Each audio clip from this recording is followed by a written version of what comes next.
प्रकाशमय बनाएँ। अब यह कार्यक्रम की मंगल शुरुआत करते हैं हम ऑनलाइन प्राप्त प्रश्नों के साथ। तो आइए बढ़ते हैं आज के प्रथम प्रश्न की ओर। उमंग जैन दिल्ली से नमोस्तुते करते प्रश्न पूछ रहे हैं, नरेली तीर्थ पर जो गु भूगर्भ से प्राप्त मुनि सुब्रत भगवान की प्रतिमा है, उस पर कोई चिन्ह अंकित नहीं है।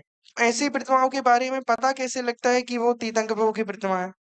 कहाँ की प्रतिमा? नरेली तीर्थ। नारेली तीर्थ। अरे नारेली तीर्थ तो अपने आप में एक अद्भुत तीर्थ है भाई।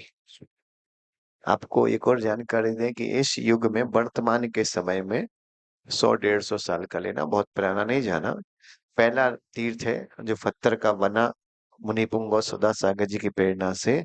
और इस युग की सबसे बड़ी मूर्ति भी अगर कहीं रखी गई थी, पहली मूर्ति, अब तो बहुत बड़ी हो गई है, पहली पाषाण का पत्थर का मंदिर की शुरुआत हुई थी वर्तमान में पुनः वो नारेले तीर्थ से हुई है।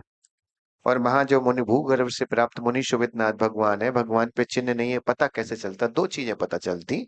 एक, गुरु ने अगर आदेश दे दिया कि मुनि सुवितनाथ भगवान, तो मुनि सुवित, बात खत्म।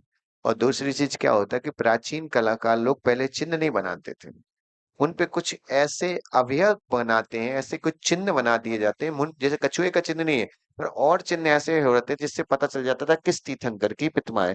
जैसे आदिनाथ भगवान का चिन्ह रहता था तो धर्म चक्र लग जाता था, या बैल गाय लग जाते थे। तो ऐसे बहुत सारे चिन्ह थे जिनके कारण पता चल जाता है कि कौन से तीर्थंकर की प्रतिमा है।